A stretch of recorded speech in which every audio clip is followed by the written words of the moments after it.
So my family was actually Roman Catholic when I was born. So my mom's whole family is like Irish Catholic. My grandma goes to mass like every day. So like super, super devout Catholics. And when she and my dad got married, my dad was Presbyterian, and they decided that they would eventually become Presbyterian, but my mom needed a little more time to make that break. So I was baptized Roman Catholic. 2 of my other siblings were. And then I guess I was about 4 when we left for the Presbyterian church. That was a big split in the family. It was really hard for my grandparents, and they basically decided not to talk about it after, because if we're worried about, I guess, it driving the family apart. So yeah, I think when I was 4, we did that, and then went to a very reformed branch of the Presbyterian Church, the Orthodox Presbyterian Church. Oh, really? Yeah. And so we were there pretty much. My parents are still Presbyterian. The rest of my family is as well. So I grew up kind of in this interesting, like, okay, we used to go to mass, but now we don't. And we went to Christian schools for elementary and most of middle school. So I don't actually remember a time where, like, I didn't believe in God and didn't, like, have a relationship with Christ. I formally joined the Presbyterian Church when I was 8. So I made, like, my profession of faith as a little kid, and then didn't really think much of, like, other types of Christianity. I was pretty, I guess, happy being Presbyterian. I thought it was like, this is what you're supposed to do. This is what the Bible says, right? I had no idea about Orthodoxy until I was in college, when one of my best friends, kind of college boyfriend, was Orthodox, and I was like, that's weird. Like, what is that? So I went to Vespers with him a couple times, and I was just like, this is strange. There's all this stuff all everywhere. They say a lot of prayers to Mary. Like, what is going on with this? So we kind of just talked about, like, well, what are the differences between the two, like, churches we were raised in? And over the course of those conversations, it was kind of like, oh, there's actually a lot of questions that I didn't really know I had about Presbyterianism. So I started kind of reading about Orthodoxy a little bit more. My parents were not happy about that. They thought that Orthodoxy is basically Roman Catholics who hate the Pope. So, and like all Catholics are going to hell, except for like grandma and grandpa, like they believe in Jesus, right? But like Catholics in general, no. So Orthodox are like really suspicious folks. So I pretty much waited until I moved to Ohio for grad school to really start exploring Orthodoxy, because it was just causing a lot of conflict with my parents while I was still living at home.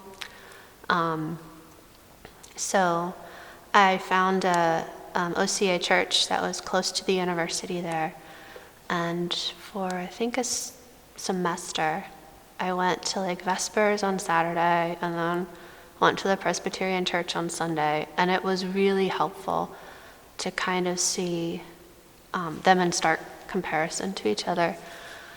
So kind of by the end of that first semester, I was like, yep, this is going to be really hard. It's going to cause a lot of drama, potentially, with my family, but I'd kind of gotten to the point where I felt like the Orthodox Church was like it. There was nowhere else to go. So I ended up staying. It was, I think it'll be 11 years this St. Nicholas Day that I'll be like officially Orthodox.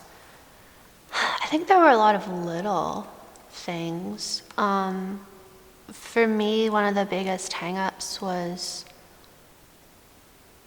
like getting over predestination and getting over like that strict division between like, oh, you're justified here and now you're adopted, now you're sanctified, and kind of grasping that salvation's a process instead of okay, well, you said the prayer on this date at this minute, so like that stage is done now, we're in the second stage, like, so that was a really big kind of mental shift that made a lot of things click.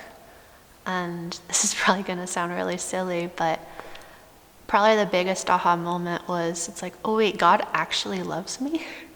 Because as a Presbyterian, it's like, yeah, we would talk about God's love, but it always felt more like he's just waiting to like burn you in hell, right? Like, oh, you messed it up, you didn't do something right, or, you're trying to pray, but you're really not saved, right? So, the emphasis in Orthodoxy on a God who actually loves people and actually means what he says was probably the biggest, like, okay, I want that.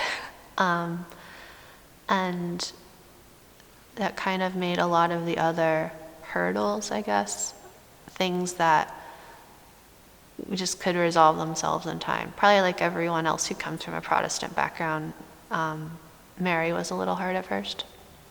But it's like, oh wait, we have all these people who love us and who became saints because of their love for Christ. And it's like, that's why we're all here, because we want to follow Christ and we want to imitate him, and we have all this help along the way. Right. There's a real love for Christ, but also for each other, that's been really special to us. So one of the things that I guess really stands out to me as emblematic, I guess, of St. Innocent and its love for its people is we had a miscarriage earlier this year, and we told a few people who we knew had, suffered loss or not been able to have children, and to be able to share that pain with fellow parishioners, and then to be able to say the prayers as a community together was something I know would not have happened in some of the previous churches I've been in.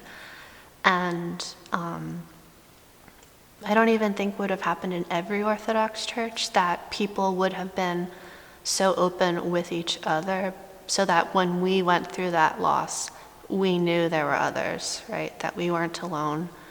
And that, we could have like this very concrete experience of Christ's love with others in community.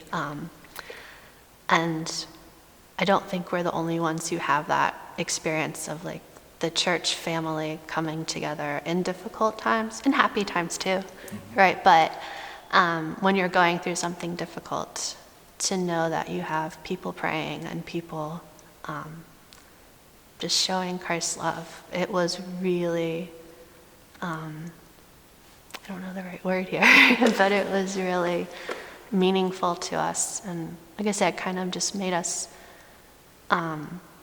feel Christ's love in a very concrete way.